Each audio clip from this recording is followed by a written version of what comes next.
My name is Epsiba Beulah.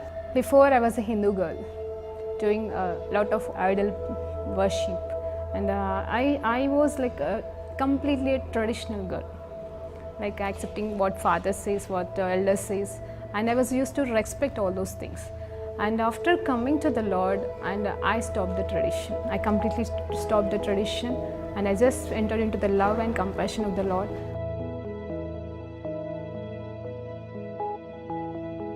My parents arranged for the marriage, and it was like a 2 months gap from the arrangement to the marriage. And immediately after marriage, like he said, like I don't like you. I just want to leave, and he left. Even I was pleading him, I was begging him, and I was asking him to come back, but it never happened. If he is not going to come to me, I want to die that. If he is going to be separated from me, I should die.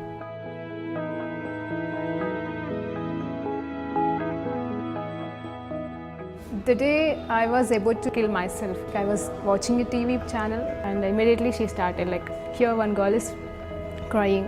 You have been separated with your husband and you are planning to die now, but you are not going to do that. Immediately I called to one of my Christian friends, and she shared with me the gospel. On the spot, I accepted Lord as my Savior. The next moment, I felt free from the burdens and all kind of thoughts, and everything left me. Praise Lord అండి. దేవునికి మహిమ కలుగును గాక. ప్రార్థన చేసుకుందాం. పరిశుద్ధ గొప్ప దేవా, నీకు స్తోత్రం, స్తుతి, మహిమ, గంతే ప్రభావం చెల్లించుకుంటున్నాం. నైనా ఈ సమయంలో ఉన్న పాటను మీ పాద సన్నిధికి వచ్చుటకు మీరు మాకు ఇచ్చిన ధన్యతకి వందనాలయ్యా. అపోస్తల కార్యము 3వ అధ్యాయంలోకి వెళ్ళి కొన్ని సత్యాలు నాయనా ప్రభా మేము నేర్చుకుంటుండగా మాతో మాట్లాడి మమ్మల్ని బలపరచమని యేసుక్రీస్తు నామములో ప్రార్థన వేడుకుంటూ పొందుకుంటున్నాం తండ్రి. ఆమేన్. ప్రైజ్ లార్డ్ అండి. దేవునికి మహిమ కలుగును గాక. మరి ఈరోజు దేవాది దేవుడు మనకిస్తున్న వాక్యాంశం ఏంటంటే అపోస్తల కార్యము 3వ అధ్యాయంలో ఉన్న సత్యాలండి. ఒక చిన్న అద్భుతము, అంటే చిన్న అద్భుతమేం కాదండి, పెద్ద అద్భుతమే. ఒక 5,000 మందిని నడిపించగలిగిన అద్భుతం గురించి మాట్లాడుతున్నాను ఇక్కడ. యాక్చువల్గా చాలామంది ఏమనుకుంటారంటే అద్భుతము జరిగితే, సూచక్రియలు జరిగితే ఎంతోమంది దేవుని వైపు ఆకర్షించబడతారు. ఇది కరెక్ట్ అండి. అలాగే మరి దేవుని సువార్త ప్రకటిస్తే కూడా అద్భుతాలు సూచక్రియలు జరుగుతాయండి. అంటే బ్యాలెన్సింగ్ అండి ఇక్కడ. నేనేమంటున్నానంటే అద్భుతము జరిగినా దేవుణ్ణి నమ్ముకుంటారు, సువార్త ప్రకటించినా దేవుణ్ణి నమ్ముకుంటారు. అలాగే సువార్త ప్రకటిస్తున్నప్పుడు కూడా అద్భుతాలు సూచక్రియలు జరుగుతాయి, అవి వెంబడించబడతాయి. సో ఇక్కడ ఏమున్నా లేకపోయినా మన ఉద్దేశం ఏమై ఉండాలంటే, మరి ఇది ముఖ్యంగా విశ్వాసులకి, సేవకులతో నేను మాట్లాడుతున్న మాట, మన గురి ఏంటంటే ఆత్మల పంట అండి.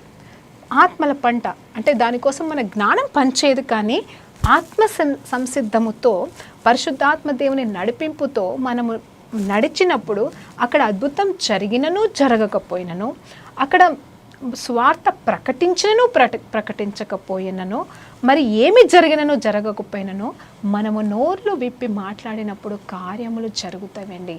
హల్లెలూయా. దేవునికి మహిమ కలుగుగాక. ఏ కార్యాలు జరగాలి అంటే ఆత్మ సంరక్షణ కార్యాలు, ఆత్మ రక్షణ కార్యాలు, మారు మనసు కార్యాలు జరగాలండి. అదే ఈ అపోస్తల కార్యము 3వ అధ్యాయంలో జరిగిన సంపూర్ణమైన సత్యము, మెసేజ్ అండి. హల్లెలూయా. దీన్ని ఈరోజు మనము క్లుప్తంగా 25 నిమిషాలు ధ్యానించబోతున్నాము. మరి ఏంటంటే ఫస్ట్ పాయింట్ ఏంటంటే 6వ వచనాన్ని చూద్దాం. ఒక్కొక్క వచనం అంటే కొన్ని వచనాలు దీంట్లోకి వెళ్ళి చూస్తూ దాన్ని మనము తర్వాత ధ్యానిద్దామండి. హల్లెలూయా. మరి మొదట 6వ వచనాన్ని చూసినప్పుడు, అంతటా పేతురు, వెండి బంగారము నా యొద్ద లేదు, కానీ నాకు కలిగినదే నీకు ఇచ్చుచున్నాను, నజరేయుడైన యేసుక్రీస్తు నామమున నడువమని చెప్పి వాని కుడి చెయ్యి పట్టుకొని లేవనెత్తెను. వెంటనే వాని పాదములు చీలమండలములు బలము పొందెను. వాడు దిగ్గున లేచి నిలిచి నడిచెను. నడుచుచు గంతులు వేయుచు దేవుని స్తుతించుచు వారితో కూడా దేవాలయంలోనికి వెళ్ళెను. ఇక్కడ ఈ అద్భుతం ఎలా జరిగిందంటే, అక్కడ ఒక ప్రసంగ సభ జరగట్లేదు, కానీ అక్కడ ఏమి ఉందంటే యోహాను గారు, పేతురు గారు ఇద్దరు కూడా మధ్యాహ్నం 3 గంటల సమయంలో మరి ప్రార్థనా మందిరానికి వెళ్ళి ప్రార్థన చేసుకోవడానికి వెళ్తున్నప్పుడు అక్కడ మరి బయట మరి ఒక అడుక్కునేవాడు అనమాట. అంటే అతను 40 సంవత్సరాల నుండి మరి అవిటివాడిగా ఉన్న వ్యక్తి అక్కడ మరి వేరే వాళ్ళ సహాయంతో అక్కడ వచ్చి కూర్చుని ఆయన అడుక్కుంటున్నాడండి. మరి అడుక్కుంటున్నప్పుడు వీళ్ళు రాగానే అయ్యా అని వారి వైపు చూసినప్పుడు, అంటే ముందున్న వచనాలని చూసినప్పుడు వెంటనే పేతురు యోహాను ఆగి ఏం చేశారంటే, పేతురు మాట్లాడుతున్నాడు. జాగ్రత్తగా వినండి. ఈరోజు మరి కొన్ని మర్మాలు కూడా, అంటే లైక్ సేవకులకు సంబంధించిన మాటలు కూడా నేను చెప్పబోతున్నాను. ఇక్కడ పేతురు వెంటనే మాట్లాడుతున్నాడు. అక్కడ యోహాను మాట్లాడట్లేదు, కానీ పేతురు మాట్లాడుతున్నాడు. ఏమని అంటే, ఇదిగో వెండి బంగారము నా యొద్ద లేదని క్లియర్గా మాట్లాడుతున్నాడు అండి. జాగ్రత్తగా వినండి. అక్కడ మా అనట్లేదు, నా అంటున్నాడు. పేతురు తన గురించి మాట్లాడుతున్నాడు. వెండి బంగారము నా యొద్ద లేదు, కానీ నాకు కలిగి ఉన్న యేసు నామములో లేచి నడువు అని చెప్పేసి పేతురు తన చేతును పట్టుకొని మరి లేచినప్పుడు తన కాళ్ళల్లో బలం వచ్చి తను లేచి గంతులేసి వారితో పాటుగా మందిరంలోకి వెళ్ళి దేవుని స్తుతించెను అని రాస్తుంది. ఇక్కడ ఏం మాట్లాడుతున్నానంటే, ఇక్కడ పేతురు యొక్క కార్యము, పేతురు చేస్తున్నాడు ఈ అద్భుతం అని చెప్పేసి నేను చెప్తున్నాను. అంటే పేతురుని నేను గణపరచట్లేదు, కానీ యోహాను పేతురు ఇద్దరు వెళ్ళారు, కానీ అక్కడ ఫస్ట్ లీడింగ్ పేతురు తీసుకున్నాడని నేను చెప్తున్నానండి. అంటే ఇక్కడ అపోస్తల కార్యము మరి అభిషేకం పొందుకున్న తర్వాత ఆ పరిశుద్ధాత్మ దేవుని మీద వారి మీద వచ్చిన తర్వాత కూడా మొట్టమొదటిగా లేచి నిలబడి మరి వాళ్ళందరూ తాగి ఉన్నారా, మత్తులో ఉన్నారా అని చెప్పేసి అన్నప్పుడు కూడా పేతురు లేచి నిలబడి మాట్లాడినప్పుడు 3,000 మంది రక్షణ పొందుకున్నారు. తర్వాత ఇక్కడ కూడా వీరు ఇద్దరు, అక్కడ అందరూ ఉన్నారు, పేతురు మాట్లాడినాడు, ఇక్కడ అందరూ ఉన్నారు, పేతురు మాట్లాడుతున్నారు. మరి ఇక్కడ ఏం జరుగుతుందంటే, ముందుకు వెళ్తూ అక్కడ చూసినప్పుడు ఏం జరుగుతుందంటే, మరి వాళ్ళు వెంటనే ఇతన్ని ఎందుకు ఆదివారం పూట స్వస్థపరిచారు,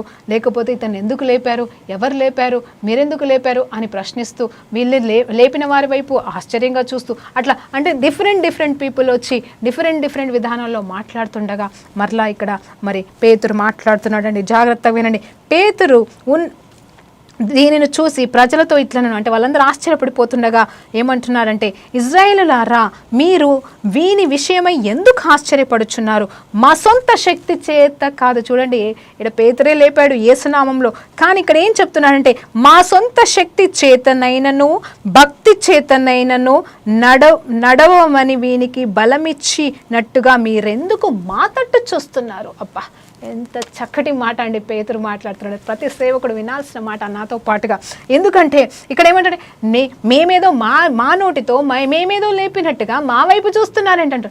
అక్కడ అసలు యాక్చువల్గా నా దగ్గర ఏమీ లేదు, కానీ యేసునామంలో లే అని చెప్పేసి నా అని పేతురు లేపుతున్నాడు. ఇక్కడ మమ్మల్ని ఎందుకు చూస్తున్నారు, మా వైపు ఎందుకు చూస్తున్నారని ఇక్కడ ఐక్యతలోనికి తీసుకొస్తూ, అంటే ఇక్కడ వీరిద్దరు చేశారని చెప్తున్నారు కాబట్టి చూడండి, నేను ఎందుకు ఈ మాటను స్ట్రెస్ చేస్తున్నాను అంటే, there is a reason for that. ఇద్దరు సేవకులు ఉన్నారనుకోండి, ఒకవేళ ఒకరు ప్రార్థన చేస్తే జరిగితే ఇంకో ప్రార్థన చేయకపోతే జరగలేదు అనుకోండి, వాళ్ళు చేస్తే జరిగింది అని గొప్పగా చేస్తున్న వాళ్ళ ద్వారా జాగ్రత్త. ఇటు విశ్వాసులే కావచ్చు, సేవకులే కావచ్చు, మీరు మహిమ పొందుకుంటున్నారా?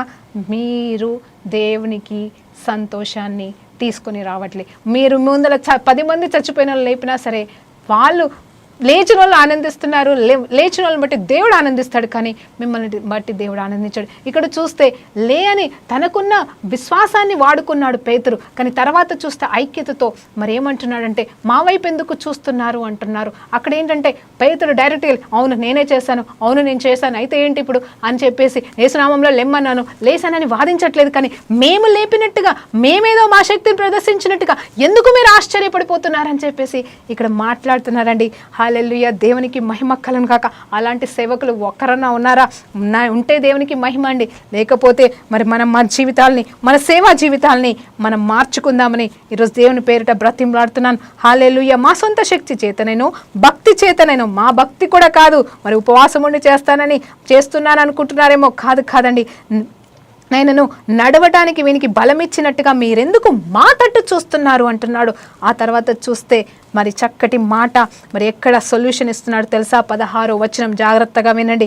ఏం మాట్లాడుతున్నాడు తెలుసా?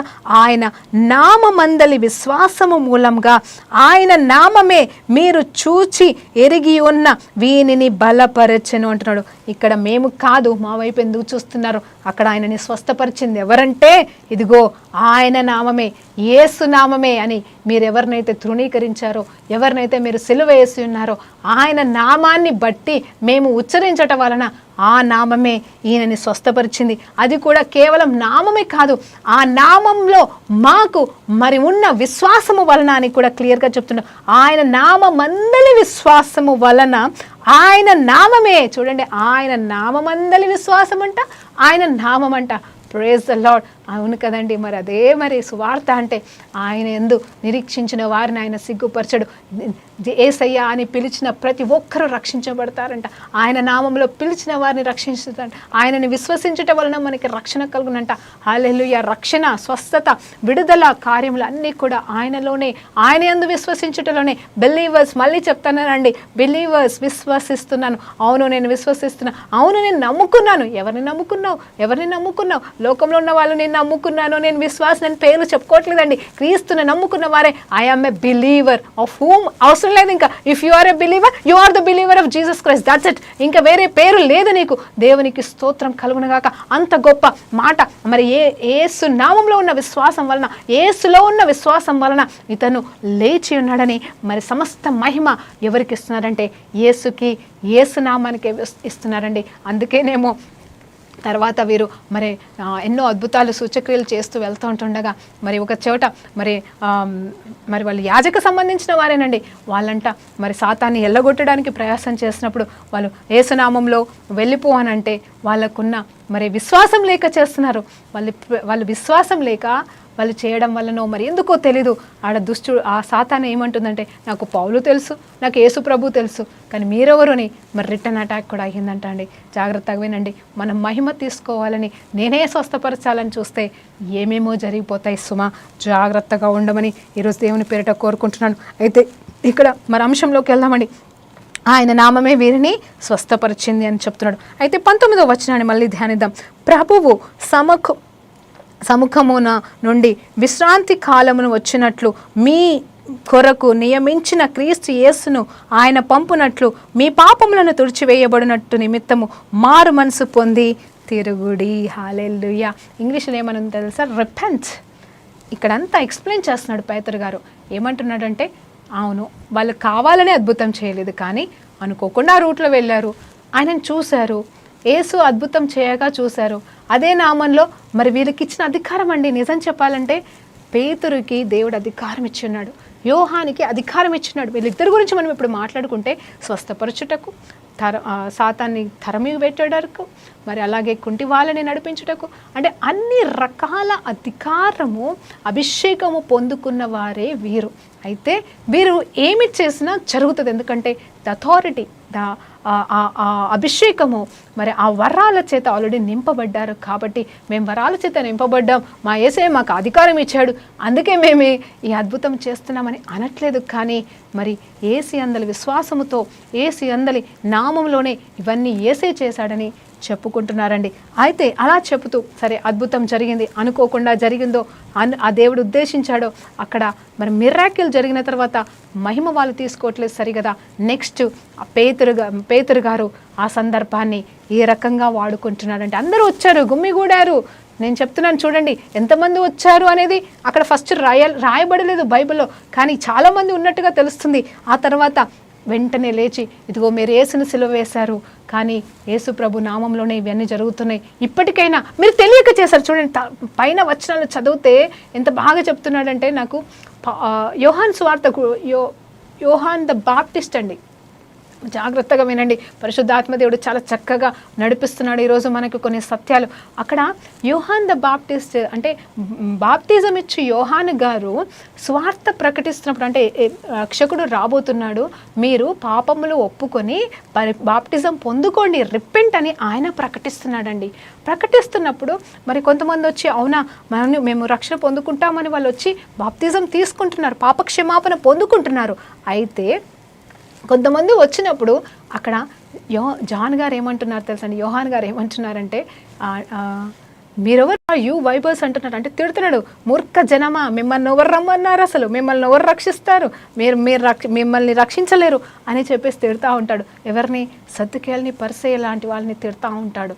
కానీ ఇక్కడ ఆ పరిశుద్ధాత్మని పొందుకున్న పేతురు గారు చూడండి, నేను ఇక్కడ యోహాను గారిని తక్కువ చేయట్లేదు, కానీ ఆ సందర్భంలో ఈవెన్ యేసు ప్రభు వారు కూడా సద్దుకేలిన పర్సన్ని ఎంతగానో గద్దిస్తూ ఉంటాడు, తిడతా ఉంటాడు. అయితే ఇక్కడ ఏమవుతుందంటే పరిశుద్ధాత్మని పొందుకొని పరిశుద్ధాత్మ ఫలాల చేత నింపబడిన ఈ పేతురు తను కూడా దేవుణ్ణి ఎన్నోసార్లు తృణీకరించాడు, తెలుసు తెలియని తనంలో తొందరపడ్డాడు. కాబట్టి తనకేం అర్థమైపోయిందో, తను ఎలాంటి మారు మనసు పొందుకున్నాడో తెలియట్లేదు. కానీ ఏమంటున్నాడు తెలుసా, మీరు ఇవన్నీ చేశారు, వచనాలు నెరవేర్చబడ్డానికి చేశారు, ఫైన్, మంచిదే. ఇంకొకటి ఏంటంటే మీకు తెలియక చేశారు, మంచిదే, పర్వాలేదండి, కానీ ఇప్పటికైనా నమ్మండి అని చెప్పేసి వారిని ప్రాధేయపడుతున్నాడు. రిపెంట్ అంటున్నాడు, తిట్టట్లేదు. కానీ మారు మనసు పొందుకొని మీరు పాపక్షమాపణ పొందుకొని బాప్తిజం తీసుకోండి అని చెప్తుంటుండగా అక్కడ ఎంతో మంది రక్షణ పొందుకున్నారండి. హల్లెలూయా, ఒక అద్భుతం. మరి ఆ తర్వాత ఎంతమంది అనేది క్లియర్గా బైబిల్లో చెప్పబడుతుంది. నెక్స్ట్ వచనంలో 5,000 మంది. మనకి ఎప్పుడు చూడు 2 రొట్టెలు 5,000 మంది తిన్నారు, 5 చేపలు. ఆ అద్భుతాల గురించే మాట్లాడుకుంటున్నాం, కానీ ఈ అద్భుతం గురించి కూడా మనం మాట్లాడుకోవాల్సిన వారంగా ఉన్నాం. ఈ రీతిగా మనం కూడా ఎంతో మందిని దేవుని వైపు మరి తిప్పేవారిగా ఉన్నామండి. మన వల్ల కాదు, మన శక్తి సరిపోదు, కానీ దేవుని కార్యమే. 5,000 మందికి రొట్టెలు పంచాలన్నా దేవుని కార్యమే. 5,000 మందిని దేవుని రాజ్యం వైపు తిప్పాలన్నా, పశ్చాత్తాపపు హృదయంల వైపు నడిపించాలన్నా దేవుడే కార్యం చేయాలి. కానీ నీ వల్ల నా వల్ల ఏమి కాదని జ్ఞాపకం చేస్తూ చెప్తున్నానంటే పేతురు గారు మాట్లాడుతూ ఫైనల్గా ఏం చెప్పాడంటే రిపెంట్ అంటున్నాడు. సరే, జరిగిందేదో జరిగింది, మీరేదో తెలియకుండా చేసి ఉన్నారేమో, కానీ ఇప్పటికైనా అర్థం చేసుకోండి, ఇంత గొప్ప దేవుడు మనకి పరలోకం నుండి ఇవ్వబడిన వాడు, ఆయనే దేవుడు, ఆయన రక్షకుడిగా దిగొచ్చాడు, మన పాపాలన్నీ భరించేశాడు, అయిపోయింది. కాబట్టి మనము పాపక్షమాపణ పొందుకుందామని అంటుంటే 5,000 మంది ఆ రోజు రక్షణ పొందుకుని బాప్తిజం తీసుకున్నట్టుగా బైబిల్ రికార్డ్ చేస్తుందండి. హల్లెలూయా, దేవునికి మహిమ కలుగును గాక. నీ ద్వారా నా ద్వారా జరిగిన అద్భుతాల ద్వారా ఎవరికి మహిమిస్తున్నావు చూడండి. ఆయన ద్వారా అంట, హల్లెలూయా, ఆయన వలన అంట. Praise the Lord. దేవునికి మహిమ కలుగును గాక. విశ్వాసము వలన, విశ్వాసము ద్వారా, మరి విశ్వాసము కలుగుట వలన, హల్లెలూయా, కేవలం విశ్వాసము వలనే మనం విశ్వాసులుగా మార్చబడ్డాం. ఆ విశ్వాసము ఎవరి అందంటే మనుషుల యందు కాదు, అభిషేకం అందు కాదు, ఇదిగో అద్భుతాల వరాల యందు కాదు, కానీ దేవుని నామమందు, యేసు నామమందుననే మనము విశ్వసించిన వారిగా ఉంటే మనము కాదనలేని కార్యాలు మరి జరుగుతాయి. So we have to believe in miracles అండి. అద్భుతాలు జరగవని నేను చెప్పను, ఖచ్చితంగా జరుగుతాయి. ఎందుకంటే ఇదిగో మీ ముందల మరి నా స్వరం వింటున్నారే, నేనే ఒక అద్భుతం అని చెప్పగలను. ఎందుకంటే 4 గోడల మొదలు చనిపోతుంటుండగా ఒక టీవీ ప్రోగ్రాం ద్వారా, ఒక టీవీ ఛానల్ నేను పెట్టకపోయినా ఛానల్ మారి అద్భుతమైన రీతిగా మరి నా పరిస్థితితో మాట్లాడి నన్ను బ్రతికించిన దేవాది దేవుడు చేసిన రక్షణ అద్భుతం. అక్కడ పేతురు సువార్తను ప్రకటించాడు, 5,000 మంది రక్షణలోకి వచ్చారు. అవును, అక్కడ కారణం ఒకటి ఉందండి. అద్భుతం జరిగింది కాబట్టి ఏం జరిగిందని వచ్చారు జనాలు, ఆతృత పడ్డారు. ఆతృతని మరి తను సొంత మహిమకి తీసుకోలేదు, కానీ అందరినీ దేవుని వైపు ఆకర్షించాడు. హల్లెలూయా, అది పేతురు చేసిన పరిచర్య అండి. అందుకోసమేనేమో నేను అనుకుంటున్నాను, పేతురుని దేవాది దేవుడు గొప్పగా మరి నిలబెట్టుకున్నాడు. పేతురు సంఘం అన్నాడు, పేతురుని సంఘం మీద, నీ మీదనే సంఘం కడతానన్నాడు. సరే, ఏదేమైనా కానీ ఇక్కడ నేను యోహాన్ని తగ్గించట్లేదండి. అంటే ఈ యోహాన్ని తగ్గించట్లేదు శిష్యుడైనా, అలాగే మరి బాప్తిసం ఇచ్చి యోహాన్ని నేను తగ్గించట్లేదండి, అపార్థం చేసుకోవద్దు. కానీ సందర్భాన్ని చెప్తున్నాను. అంటే పరిశుద్ధాత్మని పొందుకున్న మనము ఫలాల చేత కూడా నింపబడతాము అని. అంటే యోహాను గారికి పరిశుద్ధాత్మ ఫలము లేదా అని కాదండి. ఆ సమయంలో మరి వారు వచ్చిన రీతి, వారు వచ్చిన మనస్సు తెలుసు కాబట్టి ఆ సమయంలో వారిని ఆ రీతిగా గద్దించాడు. ఇక్కడ జరగవలసింది జరిగింది, ఇది వాక్యానికి విరుద్ధంగా కాదు, కానీ వాక్యములు ఇవన్నీ జరగవలసింది ఉన్నాయి కాబట్టి అని మనం కూడా మరి అలా చెప్పగలమా? మరి ఎవరైనా సరే పాపం చేసిన వారు వస్తే నువ్వు పాపివి, అందుకే అవునండి, నిజంగా సేవకులు భయంకరంగా తయారయ్యారండి. నేను గద్దించట్లేదు, నేను తీర్పు తీర్చట్లేదు, నాకు వస్తున్న ప్రేయర్ కాల్సే సాక్ష్యం కాబట్టి చెప్తాను. నేను ఎక్కడికి పోనండి, నాకంటూ ఒక సంఘం లేదు, నాకేమీ తెలియదు కాబట్టి నేను ఎవరిని తీర్పు తీర్చలేను. నాకు ఆ భారం ఏంటో అదంతా ఏంటో నాకు తెలియదు. కానీ ఎలా ఉన్నారు అంటే మనుషులు, డబ్బులు ఇస్తే దీవించబడతావా, నువ్వు ఇంకా ఇవ్వట్లేదు కాబట్టే నీకు ఇంకా ఆశీర్వాదం రాలేదా, ఏంటండి ఇది నాకు అర్థం కావట్లేదు. అలా దేవుడు లంచానికి మంచాలేసే దేవుడా, క్షమించండి ఈ పదం వాడాలో వాడకూడదో నాకు తెలియదు, కానీ దేవుడు అలాంటి వాడు కాదండి. ఇదిగో ఆయన కరుణామయుడు, ఆయన కటాక్షము చూపించే దేవుడు. ఇదిగో పేతురు యోహాను లాంటి వారిని ఎట్లా వాడుకున్నాడు, అలాగే నిన్ను నన్ను వాడుకొని, అవును ఇతరుల దీవెన కొరకండి మనల్ని పెంచింది, ఇతరులను ఆశీర్వదించడానికి మనల్ని పెంచి ఉన్నాడే, కానీ మన బాగు కోసము కాదు. ఇక్కడ చూడండి 5,000, అవును నీ ద్వారా నా ద్వారా అద్భుతం జరిగితే ఇట్లా లక్షల వేల మంది దేవుని వైపు ఆకర్షించబడుతున్నారా, దేవునిలో మారు మనసు పొందుకుంటున్నారా, లేకపోతే నిన్నే విగ్రహం చేసి నిలబడుతున్నారా అని కూడా నేను ప్రశ్నిస్తున్నాను. క్షమించండి, ఏది ఏమైనా సరే ఇంకా ఇదే జరుగుతుంది లోకంలో. ఇంకా కరోనా వచ్చిన తర్వాత కూడా మరి ఎన్నో పరిచర్యలు మార్పు పొందుకున్నాయండి. ఎన్నో పరిచర్యలు పొందుకున్నారు, మారు మనసు పొందుకున్నారు. నిజ సేవ జరుగుతుంది, ముందు జరిగింది, ఇంకా జరుగుతుంది, ఇంకా పెరుగుతుంది. కొత్త విశ్వాసులు లేస్తున్నారు, కొత్త సేవకులు లేస్తున్నారు, దేవుడు దర్శిస్తున్నాడు. ఆ పని ఆగదండి.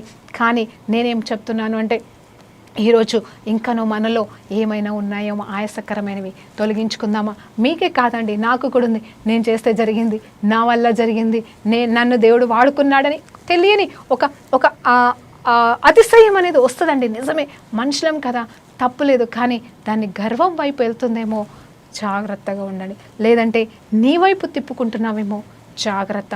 లేకపోతే దీన్ని నువ్వు మరి ఏ రకంగా వాడుకుంటున్నావో మరి స్వార్థం కొరకు, జాగ్రత్త. అభిషేకంతో ఆటలు వద్దు, సువార్తతో గేమ్స్ వద్దని దేవుడు మరలా గద్దిస్తున్నాడండి. సమయంలో దేవునికి మహిమ కలుగునుగాక.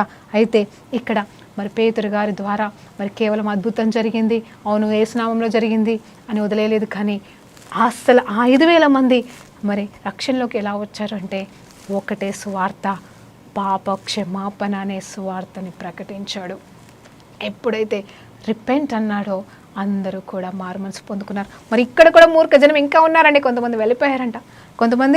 వెళ్ళిపోయారంట కూడా. మరి ఆ వచనాలు కూడా దీంట్లోనే ఉన్నాయి.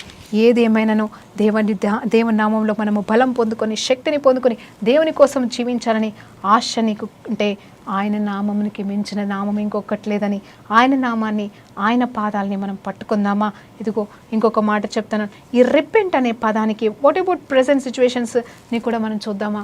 ఎందుకంటే చాలామంది అన్ని ఆశీర్వాదాల గురించి మాట్లాడుతున్నారు, కానీ నిజమైన ఆశీర్వాదము మనకి ఎక్కడ ఉంది అంటే దేవునిలో ఉంది అని మర్చిపోతున్నామండి. ఒక్కసారి ఈరోజు మీరు ఖచ్చితంగా దేవాది దేవుణ్ణి సన్నిధిలో మీరు మోకరించి అడగండి, ప్రభువా ఎలాంటి సేవ మేము చేయాలి?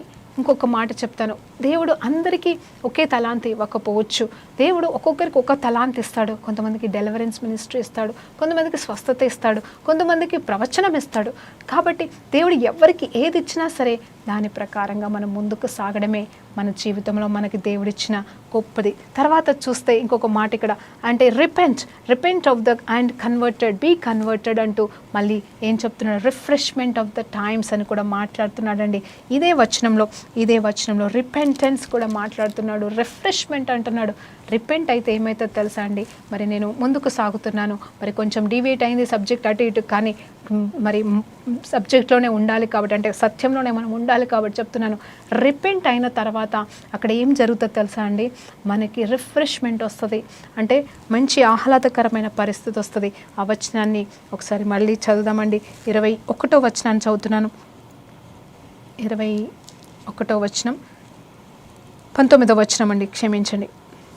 అపోస్తల కార్యము 3వ అధ్యాయం 19వ వచనం నుండి చదువుదాము. ప్రభువు సముఖమున నుండి విశ్రాంతి కాలము వచ్చినట్లు. చూడండి, విశ్రాంతి కాలం, ఇంగ్లీష్లో రిఫ్రెష్మెంట్ అని ఉంది, తెలుగులో విశ్రాంతి కాలం అని ఉంది. మనం పశ్చాత్తాపపడి పాపంలో విడిచిపెడితే, మీరు నమ్మండి నమ్మకపోండి, భయంకరమైన భారం, మన నెత్తి మీదలో ఉన్న భారం అంతా కూడా దిగిపోతుందండి.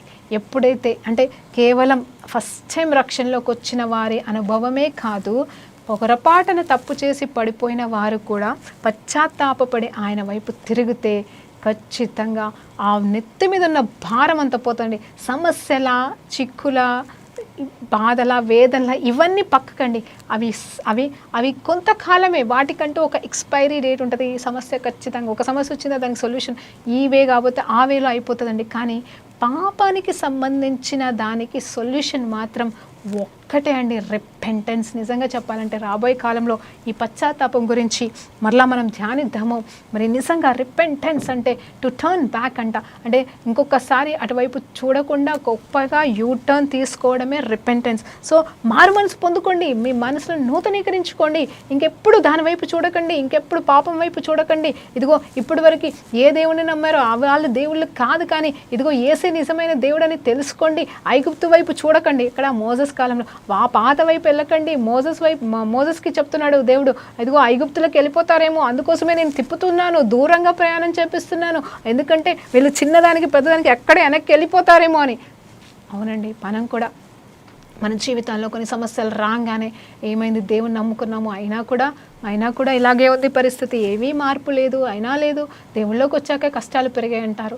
నిజమేనండి, దేవుళ్ళలోకి వచ్చాక కష్టాలు పెరుగుతాయి. ఎందుకు తెలుసా అండి, సాతాను గాడు ఎప్పుడు మనల్ని మింగుదామని చూస్తూ ఉంటాడు. నువ్వు ఎంతసేపు అయితే సాతాను గాడి ఒడిలో ఉన్నావో వాడికి ఏం భయం లేదు, వాడికి ఏం బాధ లేదు, ఎందుకంటే వాడి ఒడిలో ఉన్నావు, అలాగే ఎత్తుకొని వెళ్ళి నరకంలో వేసేస్తాడు. కానీ ఇప్పుడు నువ్వు ఎక్కడికి వచ్చావు, దేవాది దేవుని ఒడిలోకి వచ్చేసావు కాబట్టి నిన్న ఆ ఒడిలోకి వెళ్ళి లాక్కోవడానికి సమస్యలు, ఇబ్బందులు, శ్రమలు అన్నీ పంపిస్తూ ఉంటాడు, బాణాలు వేస్తూ ఉంటాడు. దాన్ని బట్టి నువ్వేమనుకుంటావు, అప్పుడే బాగుంది, కరెక్టే, అప్పుడు బాగుంది, ఎందుకంటే ఆ ముళ్ళ కంపలో ఉన్నావని నీకు తెలియట్లేదు, ఏ అగ్ని కంపలో పడిపోతున్నావో నీకు తెలియలేదు అప్పుడు. కానీ ఇప్పుడు ఏంటి అంటే ఇదిగో ఈ ఆయన ఒడిలో ఉన్నావన్న సత్యం తెలుసుకొని ఈ సమస్యలే బెటర్, ఈ కొద్ది కాలం ఎన్ని బాణాలైనా సరే నేను భయపడనని చెప్పేసి నువ్వు దేవుని ఒడిలో ఉన్నావన్న సత్యాన్ని తెలుసుకొని జీవిస్తే నీకు నిత్య జీవం, అదే మారు మనస్సు. హల్లెలూయా, దేవునికి మహిమ కలుగును గాక. చాలామంది మరి నిజంగా అండి పెళ్లి విషయాలలో కావచ్చు, జాబుల కోసమని కావచ్చు, లేకపోతే కులం, మతం, వ్యవస్థ ఏదైనా సరే వీటన్నిటి కోసము మరి నిజంగా చాలామంది యూటర్న్ తీసేసుకున్నారు. అంటే దేవుని నుండి కూడా వెనక్కి వెళ్ళిపోయారు, దేవుణ్ణి కూడా విడిచిపెట్టారు. అవునండి, ఆ మాటకు వస్తే నేను ఒక మాట చెప్తాను, నా గురించి చెప్తున్నాను. సేవలో ముందుకు సాగుతూ ఉంటుండగా ఈ 14 సంవత్సరాల జీవితంలో నేను అనుకున్నవి జరిగినవా జరగలేదా అని కాదు, కానీ కొన్నిసార్లు వ్యసనపడి వేదన పడి ప్రభా, నిజంగా చెప్తున్నాను ప్రభా, ఈ సేవ కంటే విశ్వాసిగా ఉంటే బాగుండు కదా ప్రభా అని బాధపడ్డానండి. నేను పాపం దోషం గురించి ఇప్పుడు కానీ అంటే విశ్వాసిగా ఉన్నంత కాలం చాలా బాగుండిందండి. అంటే నేను ఇప్పటికీ సాక్ష్యం చెప్తాను, నేను మాత్రం వెనక్కి వెళ్ళనండి. దేవుని విడిచిపెట్టయితే నేను బ్రతకలేను. కాబట్టి నేనేమంటున్నానంటే ప్రభా, నాకు ఈ సేవ వద్దు ప్రభా, ఈ సేవా భారము, ఈ బాధ్యతలు ఇదంతా నేను చేయలేకపోతున్నాను, అది నా మించిన శక్తి, నా వల్ల కాదు. కనీసం విశ్వాసిగా ఉంటే ప్రశాంతంగా ఏ జాబో ఏదో చేసుకుంటాను, ప్రశాంతంగా ప్రార్థన చేసుకుంటాను, ప్రశాంతంగా నీ సన్నిధికి వస్తాను, నన్ను అడిగేవాళ్ళు ఉండరు, హ్యాపీగా ఉంటుంది, ఎవరికి లెక్క చెప్పాల్సిన అవసరం ఉండదు, ఏముండదు ప్రభా. అంటే లెక్క అంటే ఆలోచించండి, అంటే బాధ్యతలు, సేవా బాధ్యతలు ఉంటాయి, ఎన్నో బాధ్యతలు ఉంటాయి, ఎన్నో లెక్కలు చెప్పాలి దేవునికండి, మనుషుల కోసం కాదు. కానీ ప్రభా, ఇవన్నీ నమ్మకంగా నేను చేయలేకపోతున్నాను, నీ సేవని నేను నమ్మకంగా చేయలేకపోతున్నాను. కాబట్టి సేవకురాలుగా వద్దు ప్రభా, ప్లీజ్ డాడీ. ఈవెన్ టీవీ పరిచర్య కూడా ఎన్నోసార్లు ఆపాలని చూశానండి, నా వల్ల కావట్లేదని. కానీ దేవుడు మాత్రం లేదు, నేను చేపిస్తానని ఆయన వెనుతట్టి ముందుకు నడిపిస్తూ ఉన్నాడు. ఎంతోమందికి దీవెనకరంగా మరి ఆయన వాడుకుంటా ఉన్నాడు. అంతవరకు బాగుంది, విశ్వాసిగా ఉన్న పర్లేదు, సేవకుడిగా ఉన్న పర్వాలేదు. కానీ మరి ఏం చేస్తున్నారంటే మొత్తానికే పాపరోత జీవితానికి వెళ్ళిపోతున్నారు. అదే బాగుంది, అక్కడే బాగుంది అని. ఓకే, బలహీనతలు బట్టి వెళ్తున్నావా, ఆ బలహీనతను బట్టి దేవుడు నిన్ను విడిపించి కాపాడుతాడు. కానీ నీకు నువ్వుగే ఇది నాకు నచ్చలేదని వెళ్ళిపోతావా, దేవుడు కూడా నిన్ను క్షమించలేడు. సరిగదా, వెనక్కి తీసుకురావడానికి ప్రయత్నం కూడా చేయడని మీకు జ్ఞాపకం చేస్తున్నాను. ఎందుకంటే దేవుడు 2 మార్గాలను ఇచ్చున్నాడు. అవునండి, నేను మళ్ళీ సువార్త ప్రకటిస్తున్నాను. మరి అపోస్తల కార్యంలో మనం నేర్చుకున్నది మనం పాటించవలసిన వారుగా ఉన్నాం. కాబట్టి ఇదిగో జీవం మరి మరణం 2ని ఎదుటనే పెట్టాను, అన్నిటికీ సంబంధించిన జ్ఞానం నీకు చూపిస్తున్నాను. మరి నువ్వు జీవాన్ని ఎన్నుకుంటావా, ఎన్నుకో, అది నిత్య జీవంగా ఉంటుంది. నువ్వు మరణాన్ని ఎన్నుకుంటావా, ఎన్నుకో, ఆ మరణం అనేది నిన్ను నిత్య మరణంలోకి నడిపిస్తుంది. కాబట్టి నీకే అప్పచెప్తున్నాను అంటాడు దేవాది దేవుడు.